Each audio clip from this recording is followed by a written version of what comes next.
Je suis Pierre Lefebvre. Issu d'une famille de guides et chasseurs, ma façon de voir la faune se résume en 3 mots. Intensité, passion et connexion avec la nature. À chaque fois, je vais aller au bout de moi-même et me pousser à la limite comme si ma vie en dépendait. Bienvenue dans mon monde, bienvenue dans Long Range Hunter.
This week we are going to Matagami to learn more about bear hunting with my good friend and bow hunter Ken Taylor.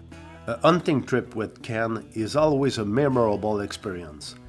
Ken is a lifelong Northern Canadian outdoorsman, a retired professional hunting guide, as well as a hardcore traditional bow hunter. Join us as he shares a few tips on black bear hunting and behavior.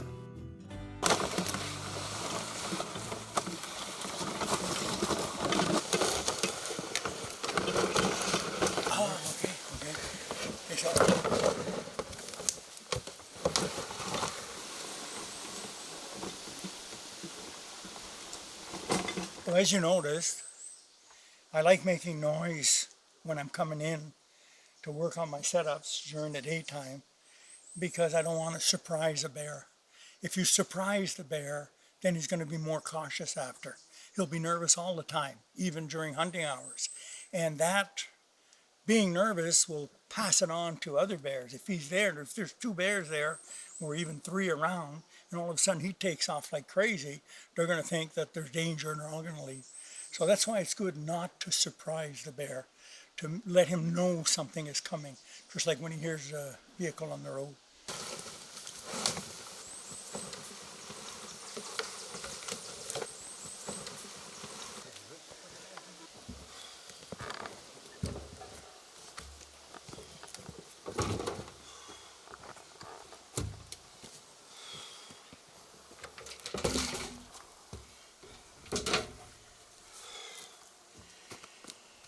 Some wonder how come I have 2 drums. If I lived close and I could come every 48 hours, no problem. But I live a good way from here and gas is pretty expensive. So the reason I have 2 drums is I can put more food in and I don't have to come so often.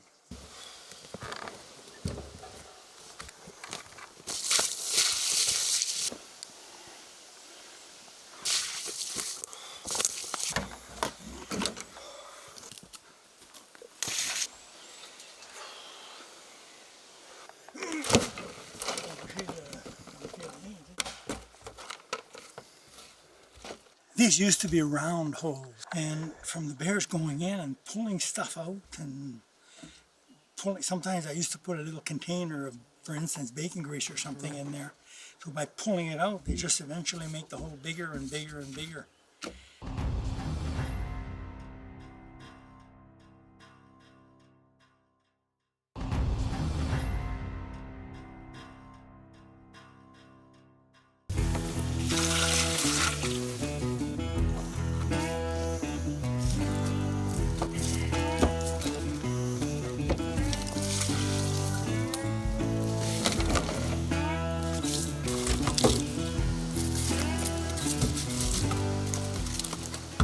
The reason I block the hole, not only it preserves bait obviously, and all the little animals, squirrels and even rabbits and everything, especially ravens, will, and there's turkey vultures here now too.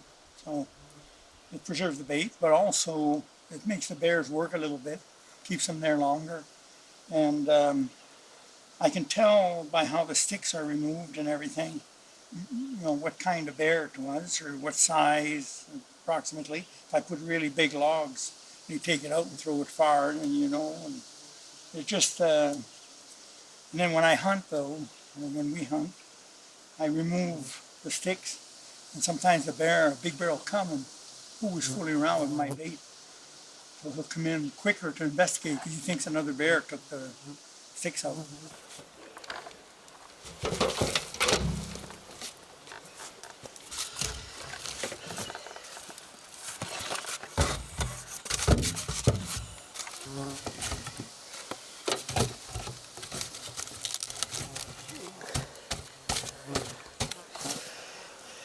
I've hunted bears my whole life. I used to guide, and now I'm retired, but I still do it for fun. I used to get paid to do it. Now I pay to do it. So yeah, I tried. Everybody is talking about trail cameras all the time. I tried them for a year or two, but to me, they don't really tell me much. I mean, they'll tell you exactly what time the bear comes in, but then he can come in anytime when he feels like it, especially when the females start getting in heat. So the other thing, I can't tell you what color he is unless I find some fur, but the white V's, well, that I can't tell you. But everything else, where they're coming from, how many, size, male, female, and all that, if you do it long enough, you get to be more precise at it. And I've done it my whole life, both with all kinds of animals. So trail cameras, I think, they're going to be preventing a lot of people from becoming better trackers. I'm going to do a little semicircle here and look for sign. The reason we can do it is we're not going to hunt here today or tomorrow. So it gives it time for it to cool off, and because this could prevent a nice bear from coming in. They get used to my odor a little bit more, but I've got two other new odors that they might not like so much. Not that they like my odor. Okay. Here we have an example of a bear scratching a tree. And this is a nice big bear.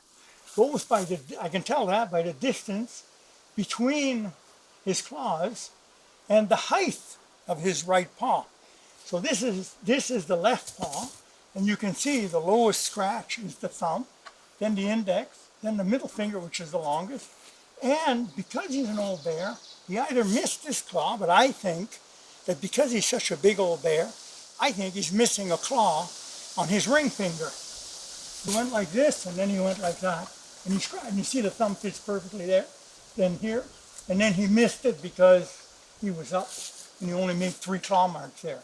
He should have had another claw mark. So that bear is most likely missing that claw, or it's broken off.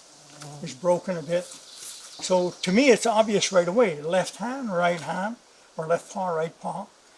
And as a point of interest, most bears are right-handed, but there are also left-handed bears.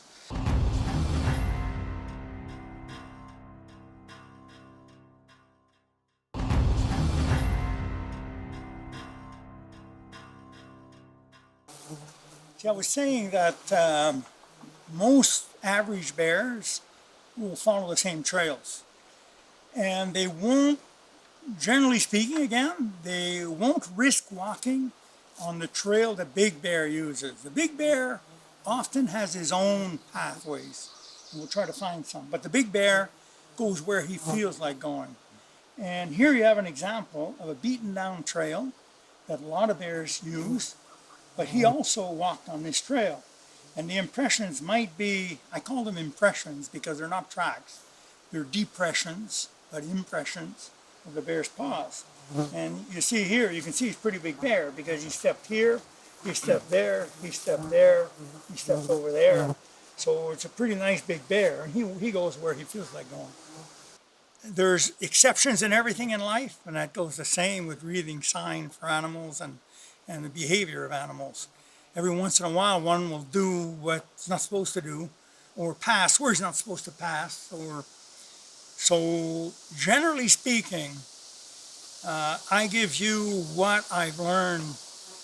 And I started chasing bears. I was 12 and I'm 70 now.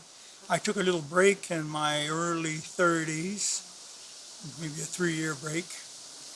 But I've always lived in bear country, and I pretty well always had bears around me, and I hunted and trapped and then guided and then bow hunted mostly the last 35, 40 years, I guess, bow hunting. On established baits, where there's a lot of trails, you have to go out a little further sometimes to see fresher sign because it's so beaten down that you can't really tell if there's a female with little ones, a big one, a medium. They're all together. So if you get away a little bit, then the sign is spread out on less disturbed ground.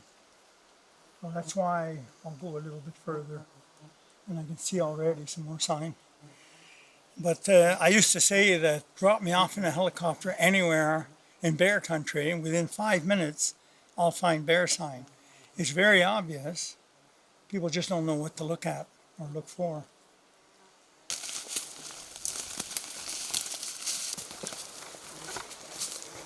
Here, obviously there's scratch marks here, claw marks here, but this is his teeth. I tore off the piece accidentally. But you can see that the big bear is still around, and that's pretty fresh. That was probably in May. And you see that it's still a little bit wet here, a little bit of sap. You can see the teeth marks here that touched a little bit when he tore off the bark. So don't forget, a big bear, that's a big bear because bears are a little bit hunched like that, but they have a long neck. So he comes like this, scratches up, and I'm still over 6 feet. I'm shrinking now, but anyways, I'm still over 6 feet. And I can't bite up there. So it gives you an idea, that's a pretty big bear. You see, and he bit here last year. So it's not the first time. So that's not the same as the claw marks over there. This is biting. So he likes to show how high. Over there he was showing how high he can reach. Here he's showing how high he can bite. I said before that the bear was missing a claw. Well, this is the same big bear.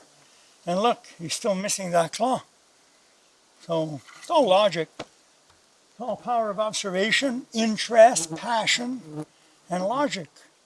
Of course, experience helps too.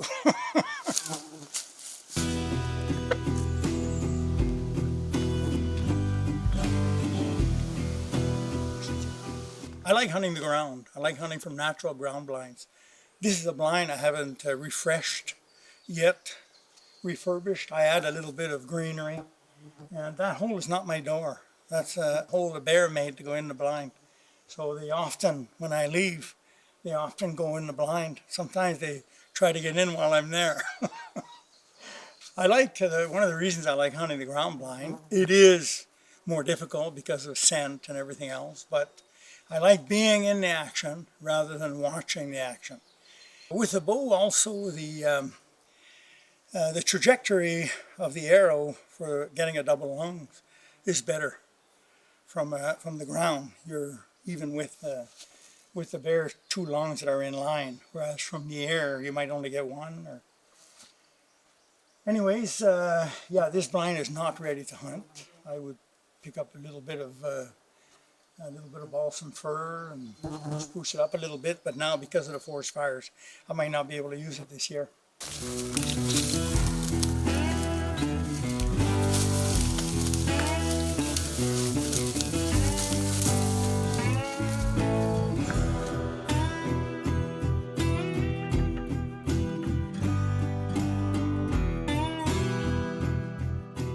A bear always puts his foot in the same track when he comes back. So the first time he passes, I could see it because of experience. You might not, but after 3 or 4 times, if he does come back, you'll be able to see it like here. It's much more defined. So that bear is not a giant, but he's a nice bear. He's a decent bear. And you can see that by the length of his stride and the width of his stride. Not necessarily only by the size of the pad mark, because he's not exactly... He'll go a little on the left, a little on the right, little front, little back. And after a while, the pad mark will get bigger. So you'll be on the, oh wow, look at the size of that bear's foot. Well, no, you're better off to check the length of the stride and the width of the stride. And some bears are longer than they are wide. Some are wider than they are long. Not wider than long, but what I mean is, relatively speaking, you'll have a husky bear or a long bear, and anything in between. So here you can see that this bear is not excessively wide, but he's not really long, not really wide, but he's a nice bear. Most people would harvest that bear.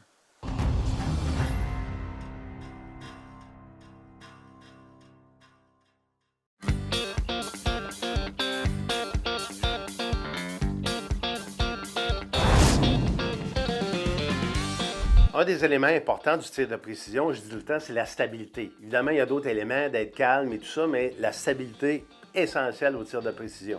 Parmi ceux-là, le fait d'avoir un appui-joue, donc pour s'accoter la joue, pour être bien en ligne avec la croix, c'est un élément essentiel pour moi. Donc, à ce moment-là, je l'ajuste en fonction parce que, évidemment, celui est ajustable. Donc, si j'ai des vêtements, tout ça, bien, je peux l'ajuster en fonction de ça.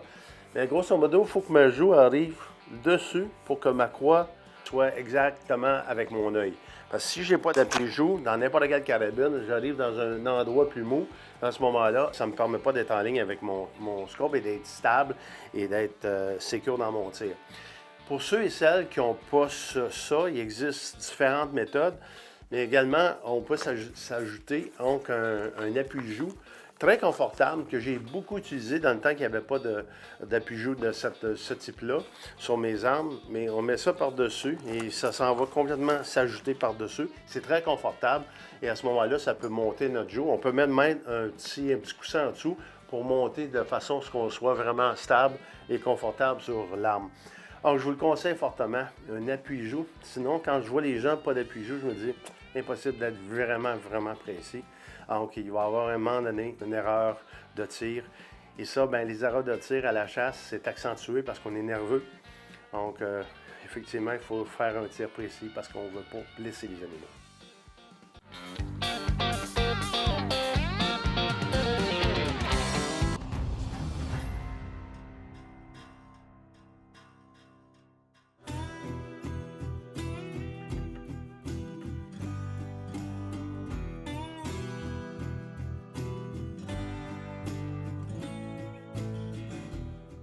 When you leave your blind or your tree stand, well, you'll be making noise and there'll be bears around. It's evening, the bears are getting close to dark. There's always bears. Bears can hear you a long distance away. What I do is sometimes I'll imitate bears so that they think it's another bear, and they'll be chasing each other around and everything anyways. People tell me sometimes I almost got attacked by a bear. He was huffing and puffing. And no, often the sound you'll hear the most if you deal with the bear and you spook the bear, or the bear's not comfortable, or he knows you're there, it'll be the blowing sound. Like that. Well, often it'll be a 120-pound bear up a tree that's doing that to you. Sometimes it'll be a bear on the ground that's doing that to you.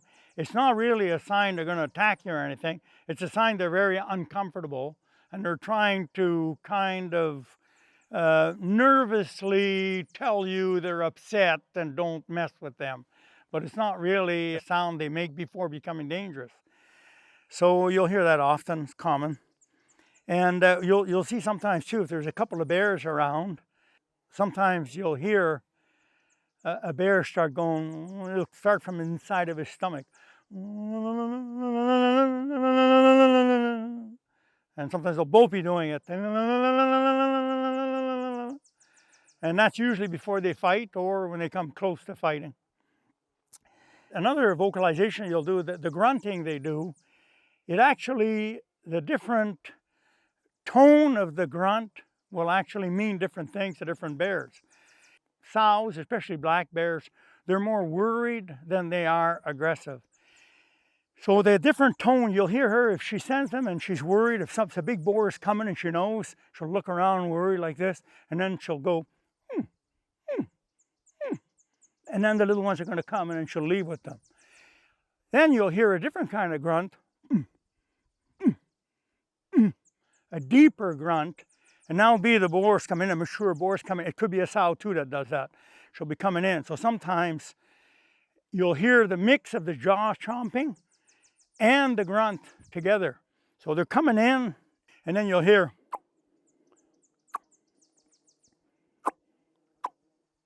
the jaw chomping. And most of the time, that's a mature bear, whether male or female. And then you'll hear with the grunt, they'll go, and then you'll hear,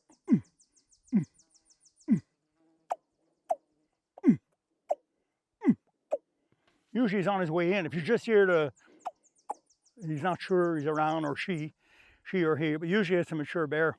The one thing about the jaw chomping, like that, you might hear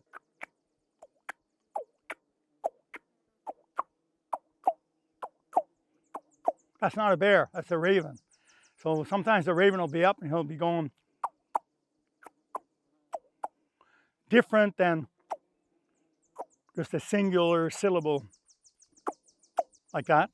So those are some of the sounds: the ears, the jaw chomping, the grunts, the huffing and puffing, the different tones of the grunt, female to male, and worried grunt to aggressive grunt, the fighting sound, the vibrating deep. And I can go on, but I think that's enough for now.